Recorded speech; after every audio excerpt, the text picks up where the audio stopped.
নমস্কার, people's voice নিউজে আপনাদের সবাইকে স্বাগত। আজকে নেতাজি ইন্ডোরে মুখ্যমন্ত্রীর সঙ্গে চাকরিহারাদের যে বলা যেতে পারে মিটিংটা হলো, সেটা মুখ্যমন্ত্রী নবান্নে দুদিন আগে এই চাকরি চলে যাওয়ার পর যে প্রেস মিটটা করেছিলেন, বলতে পারেন তারই এক এক্সটেনশন। কেন আমি এক্সটেনশন বলছি? কারণ সেই একই জিনিস অর্থে চাকরি যাওয়ার পেছনে দায়ী আদালত, চাকরি যাওয়ার পেছনে দায়ী বিজেপি, চাকরি যাওয়ার পেছনে দায়ী বিকাশ ভট্টাচার্য। আবার সেই কথাগুলো, এর পেছনে রাজনৈতিক চক্রান্ত, ষড়যন্ত্র, সেই কথাগুলো বারবার করে বলা হতে লাগলো। কিন্তু কি দেখলাম আজকে আমরা? নেতাজি ইন্ডোরে সভা শুরু হওয়ার আগে যারা যোগ্য এবং যারা অযোগ্য তাদের মধ্যে বারবার দফায় দফায় হাতাহাতি হয়েছে। কারণ এই সভায় ঢোকার কার্ড শুধুমাত্র যোগ্যদের ছিল, অযোগ্যদের ছিল না। এবার অযোগ্যরাও সেখানে ঢুকতে চাইছিল, যদিও যোগ্যরা হুমকি দিয়ে রেখেছিল যে তারা কোনো অবস্থাতেই অযোগ্যরা ঢুকলে তারা এই মিটিংয়ে থাকবে না। তো মুখ্যমন্ত্রী আজকে উনি জানেন যে সরকার খুব কোণঠাসা অবস্থায় আছে, সরকার খুব চাপের মধ্যে আছে। কারণ এই 26,000 ছেলেমেয়ের চাকরি চলে যাওয়া এবং সরকারের কাছে কোনো সামনের কোনো আর কি পরিপূর্ণ চাকরি করে দেওয়ার মতো জায়গা না থাকায় সরকারের ওপর চাপ প্রচন্ড। এবার চাপটা কেন হলো? তার প্রধান এবং অন্যতম কারণ হচ্ছে সুপ্রিম কোর্ট, হাইকোর্টের সিঙ্গেল বেঞ্চ, ডিভিশন বেঞ্চ। কোনো সময় কিন্তু রাজ্য সরকার যোগ্য এবং অযোগ্যকে আলাদা করতে পারেনি। বারবার করে আদালত জানতে চেয়েছে, এসএসসির কাছে জানতে চেয়েছে, মধ্যশিক্ষা পর্ষদের কাছে জানতে চেয়েছে, রাজ্য সরকারের কাছে জানতে চেয়েছে। এসএসসির কাছে যখন তালিকা তারা দিয়েছে 5,500 জনের মতো অযোগ্য, তখন বলেছে এটাই কি ফাইনাল? তখন কিন্তু তারা বলেছেন আমরা বলতে পারবো না যে এটাই ফাইনাল। এসএসসি কিন্তু সেই কথাটা বলতে পারেনি এফিডেভিট দিয়েও। একইভাবে মধ্যশিক্ষা পর্ষদও তাই। মধ্যশিক্ষা পর্ষদের সঙ্গেও এসএসসির বারবার গোলমাল লেগেছে তাদের বয়ানে। অর্থাৎ কোনো অবস্থাতেই কত অযোগ্য প্রার্থী আছে তারা সেটা বলতে পারেনি। এবং এই অযোগ্য প্রার্থীদের পাশেই রাজ্য সরকার দাঁড়িয়ে অতিরিক্ত শূন্য পদ সৃষ্টি করেছিল। আজকে এই যোগ্য এবং অযোগ্য প্রার্থীদের যখন বারবার হাতাহাতি হচ্ছিল, অযোগ্য প্রার্থীরা বারবার বলছিলেন যে তারা 26,000-এর মধ্যে আছেন, আর যোগ্য প্রার্থীরা বলছিলেন তারা 19,000-এর মধ্যে আছেন। মুখ্যমন্ত্রী কিন্তু সেটা আলাদা করলেন না। আজকে নেতাজি ইন্ডোরের সভায় এই যোগ্য প্রার্থীরা তারা কিন্তু শুনতে চেয়েছিলেন যে মুখ্যমন্ত্রী তাদের কথা মেনে অযোগ্য প্রার্থীদের আলাদা করে দেবেন এবং পরিষ্কারভাবে বলবেন যে সরকার অযোগ্য প্রার্থীদের পাশে নেই। কিন্তু সেটা উনি একবারও বলতে পারলেন না। সরকার যোগ্য প্রার্থীদের কথাটা আগে ভাববে বলেও কারা অযোগ্য সেটা নিয়েও কিন্তু প্রশ্ন তুলে দিলেন। আপনারা শুনুন মুখ্যমন্ত্রী ঠিক কি কথাটা বললেন। আগে আমাকে যোগ্যদেরটা ঠিক করতে দিন, আগে আমাকে যোগ্যদেরটা ঠিক করতে দিন, তারপরে আমি অন্য কথা বলবো, আমি আবার ডাকবো। আগে যোগ্যদেরটা হয়ে যাক, বাদ বাকি যারা থাকবেন, যাদের অযোগ্য বলা হচ্ছে তাদের বিরুদ্ধে কি কি এভিডেন্স আছে আমি দেখব। সত্যি যদি এভিডেন্স প্রমাণিত হয় তারা অযোগ্য, তখন আমার কিছু হয়তো করার থাকবে না ওই ডিপার্টমেন্টে, কিন্তু সেটা নিয়ে আমরা আলোচনা করব পরে। আগে ফার্স্ট ফেজ যোগ্যদেরটা রক্ষা করা, সেকেন্ড ফেজ কাকে অযোগ্য বলেছে, কেন বলেছে, কি কারণে বলেছে, কোন এজেন্সি তদন্ত করেছে, কি কি কাগজপত্র আছে, টোটালটা দেখব। তারপরে তাদের নিয়ে আমি আলাদা করে মিটিং করে আমাদের কথা বলবো। আপনারা শুনলেন, অযোগ্যদের বাছার ভার মুখ্যমন্ত্রী তুলে দিলেন কিন্তু সুপ্রিম কোর্টের হাতে। সুপ্রিম কোর্টের তো যোগ্য অযোগ্য বাছার কাজ নয়, যোগ্য এবং অযোগ্য বেছে একটা তালিকা সিবিআই করেছে এবং সেটা জমা দিয়েছে এসএসসি কে। তাহলে এসএসসি তো এদের অ্যাপয়েন্টমেন্ট এসএসসি দিয়েছে, অথরিটি তো এসএসসি, তাহলে স্কুল সার্ভিস কমিশনের তো সেটা প্রকাশ করা উচিত। স্কুল সার্ভিস কমিশন কিন্তু সেটা প্রকাশ করতে পারছে না, সেটা ভয় পাচ্ছে। স্কুল সার্ভিস মুখ্যমন্ত্রী যখন এই কথা বলছেন আজকে সবাই, তখন স্কুল সার্ভিস কমিশন কিন্তু সুপ্রিম কোর্টে গেছে। সেখানে সুপ্রিম কোর্টে গিয়ে তারা যে হলফনামা দিয়েছে রিভিউ পিটিশনের জন্য, সেখানে লিখেছে যতদিন না নতুন নিয়োগ প্রক্রিয়া সম্পন্ন হচ্ছে অথবা চলতি শিক্ষাবর্ষে যোগ্য চাকরিহারাদের চাকরিতে বহাল রাখা হোক, তাহলে যোগ্য চাকরিহারাদের এসএসসি যেখানে বলছে, তাহলে এসএসসি সবার আগে তালিকাটা তুলে দেওয়া উচিত যে এটা হচ্ছে যোগ্য তালিকা, এটা হচ্ছে অযোগ্য তালিকা। সেটা কিন্তু এসএসসি এখনো পর্যন্ত দেয়নি। মুখ্যমন্ত্রী একদিকে যেমন যোগ্য অযোগ্য বাছলেন না, তেমনি এদের কালকে থেকে স্কুলে যেতে বললেন যারা যোগ্য প্রার্থী আছেন, কিন্তু একবারও বললেন না যে যারা অযোগ্য প্রার্থী আছেন, শিক্ষক বা অশিক্ষক যাই হোক, সেই অযোগ্য প্রার্থীরা কালকে থেকে স্কুলে যাবেন না, এটা একবারও বললেন না। তাহলে যোগ্য এবং অযোগ্য দুটো প্রার্থীরাই কি একসাথে স্কুলে যাবেন? যোগ্যরা কি মেনে নেবেন অযোগ্যদের সাথে?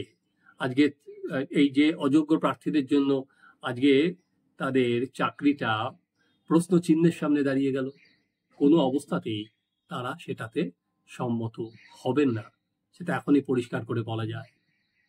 কিন্তু মুখ্যমন্ত্রী তার মধ্যেও গেলেন না। মুখ্যমন্ত্রী যেটাকে ভুল বলে প্রমাণিত করতে চাইলেন, যেটা কিছু ভুল হয়ে থাকলে এটা ভুল নয়, মুখ্যমন্ত্রী একবারও বলতে পারলেন না যে দুর্নীতি হয়েছে, একটা প্রাতিষ্ঠানিক দুর্নীতি হয়েছে, এবং সেই দুর্নীতির জেরে একাধিক আধিকারিক শিক্ষা দপ্তরের প্রাক্তন শিক্ষামন্ত্রী তারা জেলে আছেন, কিন্তু মুখ্যমন্ত্রী সেটা ভুল বলে বাইপাস করতে চাইলেন।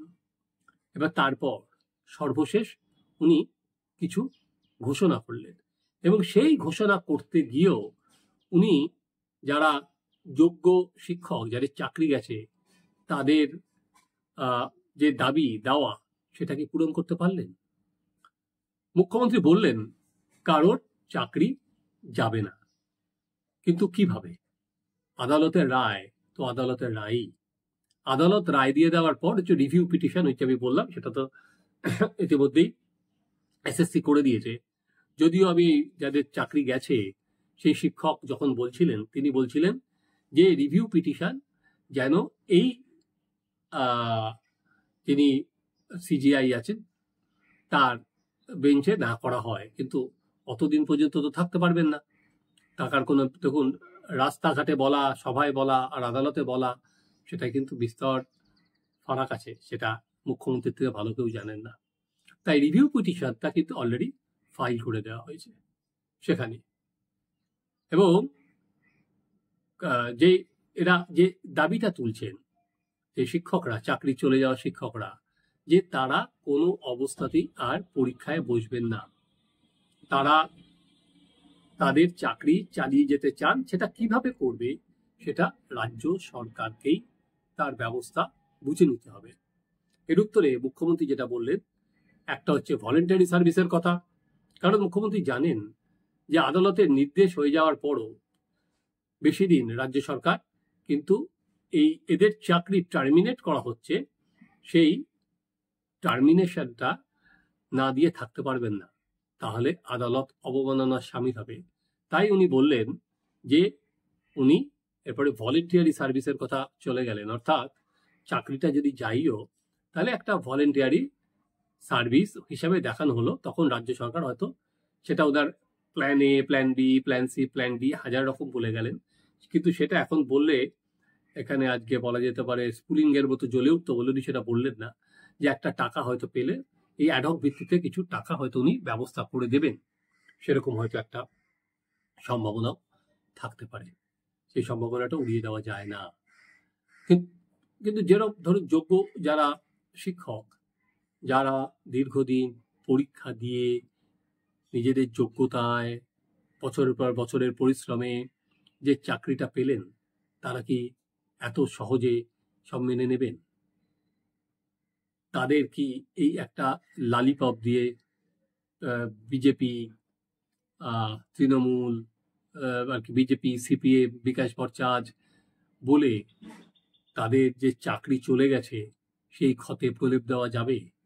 কারণ এরা কিন্তু সব শিক্ষিত ছেলে মেয়ে, যে কোনো লালিপপ দিলে তারা ভুলবেন না। তাদের দেওয়ালে আজকে পিঠ থেকে গেছে, তারা তার চাকরিটা চান এবং তারা পরিষ্কার বুঝিয়ে দিয়েছে যে তারা চাকরিটা চান কোনো রকম পরীক্ষা না দিয়ে। তাহলে সরকার সেটা রাখবে কি করে? কারণ সরকারকে বারবার করে বলার পরও এসএসসিতে যোগ্য আর অযোগ্যদের বাদ দিতেই পারেনি। কারণ সমস্যাটা হচ্ছে ওই জায়গায়, যোগ্য এবং অযোগ্যদের যদি বাদ দিতে হয় তাহলে কিন্তু প্যান্ডোরার বাক্সটা খুলে যাবে। জেলায় জেলায় যে তৃণমূল নেতারা এই টাকা দিয়ে চাকরি করে দিয়েছেন, সুপ্রিম কোর্টের রায়ে বলা হয়েছে মোট 17 রকমের দুর্নীতি হয়েছে, তাদের যে চাকরিটা করে দিয়েছেন তাহলে তাদের বলা যেতে পারে চামড়া গুটিয়ে নেবে। তারা কেউ গ্রামে থাকতে পারবে না, গ্রামের রোষ নেমে আসবে। সংখ্যাটা 6000 হোক, 7000 হোক, যেটা অভিজিৎ গাঙ্গুলি সিঙ্গেল বেঞ্চ প্রথমেই বলেছিল 5500 না 6000 চাকরি বরখাস্ত করে দিতে, তখন কিন্তু রাজ্য সরকার সেটা মানেনি। আজকে যদি তখন মানতো তাহলে কিন্তু জল এত দূর কিছুতেই গড়াতো না।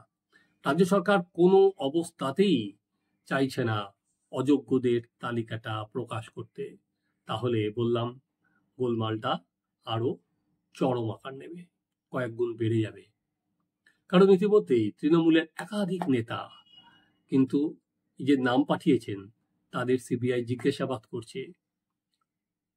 অভিষেক বন্দ্যোপাধ্যায়ের বিরুদ্ধে কালীঘাটের কাকুর যে অডিও, সেটা 73 মিনিটে 73 বার অভিষেক বন্দ্যোপাধ্যায়ের নাম বলা হয়েছে।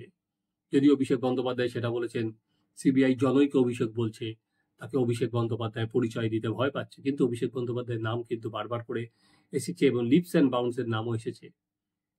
অভিষেক বন্দ্যোপাধ্যায় যে কোম্পানির সিইও, তাই এত সহজে শুধুমাত্র চক্রান্ত আর ষড়যন্ত্র বলে পুরো জিনিসটা দায় ছেড়ে ফেলাটা খুব কঠিন, প্রায় একরকম অসম্ভবের পর্যায়ে পড়ে। তো এই অবস্থায় সরকারের কাছে কি বিকল্প থেকে যায়? বিকল্প একটাই, সুপ্রিম কোর্টের রুলিং। এর বাইরে আর কিচ্ছু থাকে না। যতই বিচারপতি সঞ্জীব খান্নাকে গালাগাল দেয়া হোক, যতই সবাই ক্ল্যাপ কুড়ানো হোক, যতই বলা হোক আমি কারোর চাকরি নিতে দেব না, কিন্তু দেশে একটা সংবিধান বলে একটা বিষয় আছে, দেশে একটা কোর্ট আছে, দেশে একটা আইন আছে। সে আইন মোতাবেক আমাদের চলতে হয়, সে আইনের বিরুদ্ধে কেউ যেতে পারবে না।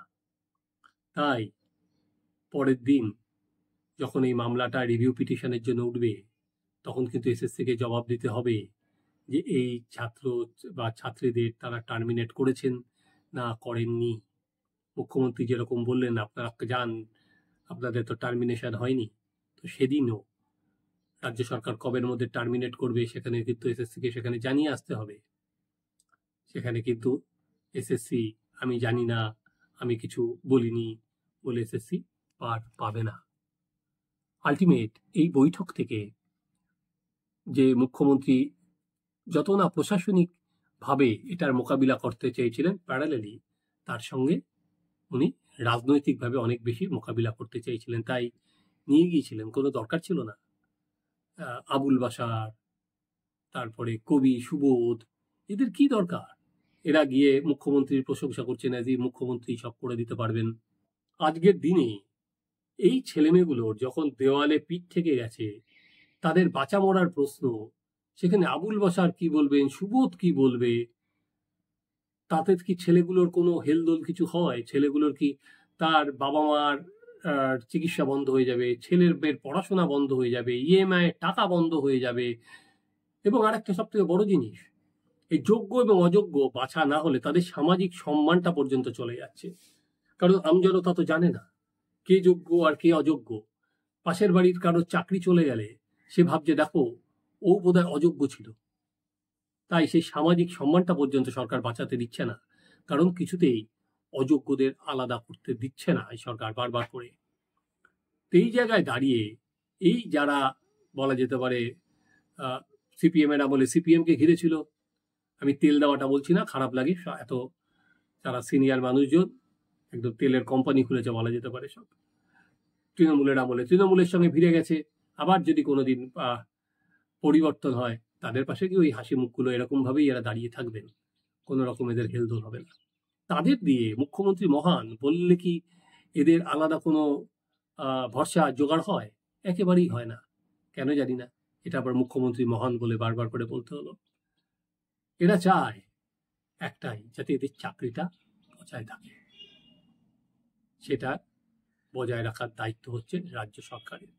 কারণ বিকাশ ভট্টাচার্য হোক বা যেই হোক, তারা আদালতে গিয়েছিল দুর্নীতি হয়েছে বলে, এবং আদালতে প্রমাণিত দুর্নীতি হয়েছে। এসএসসি শুধু দুর্নীতি করেনি, আদালতের রায়ে স্পষ্ট করে লেখা আছে দুর্নীতি ধামাচাপা দেওয়ারও চেষ্টা হয়েছে, এসএসসি করেছে।